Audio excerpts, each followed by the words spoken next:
Hello అండి అందరికీ. టేస్టీగా ఉండే లెమన్ రైస్ ఇంకా టేస్టీగా ఉండాలంటే ఇలా ట్రై చేసి చూడండి. ఇందుకోసం ముందుగా మినపప్పుని వేపుకోవాలి. స్టవ్ని వెలిగించి మంటని మీడియం ఫ్లేమ్లోకి అడ్జస్ట్ చేసుకొని ప్యాన్ పెట్టి ప్యాన్ వేడెక్కిన తర్వాత ఈ మినపప్పును వేసుకొని వేపుకోవాలి. హై ఫ్లేమ్లో అయితే మినపప్పు మాడిపోతుంది, అందుకని మీడియం ఫ్లేమ్లోనే వేపుకోవాలి. బాగా గోల్డెన్ కలర్ వచ్చేంత వరకు వేపుకోవాలి. ఈ మినపప్పు బాగా వేగిపోయింది. ఇది చల్లారిన తర్వాత మిక్సీ గిన్నెలోకి తీసుకొని మిక్సీ పట్టుకోవాలి. బాగా మెత్తగా పట్టుకోవాలి. ఈ మినపప్పు బాగా మెత్తగా మెదిగిపోయింది. ఈ మినపప్పు పొడిని మనము బొరుగులు ఉగ్గాని చేసుకుంటాం కదా, అందులో జల్లుకున్న చాలా టేస్టీగా ఉంటుంది. ఈ పొడిని ఒక గిన్నెలోకి తీసి పెట్టేసి అదే మిక్సీ జార్లోకి పచ్చిమిర్చి, ఎండు కొబ్బరి, అల్లం వెల్లుల్లి వేసుకొని మిక్సీ పట్టుకోవాలి. ఇది కూడా బాగా మెత్తగా పట్టుకోవాలి. తర్వాత దీన్ని కూడా ఒక గిన్నెలోకి తీసి పెట్టేయాలి. తర్వాత నిమ్మరసాన్ని పిండుకోవాలి. నేనైతే పెద్దవి 2 నిమ్మకాయల రసాన్ని పిండుకున్నాను. తర్వాత స్టవ్ని వెలిగించి ప్యాన్ పెట్టి ఆయిల్ వేసుకొని పోపు కోసం ఆవాలు, జీలకర్ర,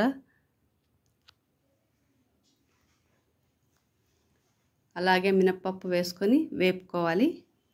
మినప్పప్పు కాస్త వేగిన తర్వాత పల్లీలు వేసుకొని వేపుకోవాలి. పల్లీలు కాస్త వేగిన తర్వాత జీడిపప్పు వేసుకొని వేపుకోవాలి. జీడిపప్పు మీ ఇష్టమైతే వేసుకోవచ్చు, లేదంటే స్కిప్ చేసేయచ్చు. ఇవి కూడా వేగిన తర్వాత ఎండుమిర్చి, కరివేపాకు వేసుకొని వేపుకోవాలి. ఇవి బాగా వేగిన తర్వాత మిక్సీకి పట్టుకున్న పచ్చిమిర్చి, అల్లం వెల్లుల్లి, కొబ్బరి పేస్ట్ ఉంది కదా, అది కూడా వేసుకొని వేపుకోవాలి.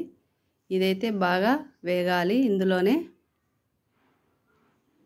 తర్వాత కొంచెం సాల్ట్, పసుపు, ఇంగువ వేసుకొని వేపుకోవాలి. సాల్ట్ కొంచెమే వేసుకోండి, తక్కువ అయితే మనం అన్నం కలుపుకుంటాం కదా, అప్పుడైనా వేసుకోవచ్చు, అందుకని కొంచెమే వేసుకోండి. ఇవి వేగిన తర్వాత నిమ్మరసాన్ని వేసుకోవాలి. నిమ్మరసం వేసేటప్పుడు స్టవ్ని ఆఫ్ చేసుకొని వేసుకోండి. ఇందులో అయినా వేసుకోవచ్చు, అన్నంలో అయినా నిమ్మరసాన్ని కలుపుకోవచ్చు. తర్వాత మనం మిక్సీకి పట్టుకున్న మినప్పప్పు పొడి ఉంది కదా, అది వేసుకొని కలుపుకోవాలి. ఈ పొడిని ఎంత వేసుకున్నా టేస్టీగా ఉంటుంది. ఇది బాగా కలుపుకున్న తర్వాత కట్ చేసి పెట్టుకున్న కొత్తిమీరను వేసుకోవాలి.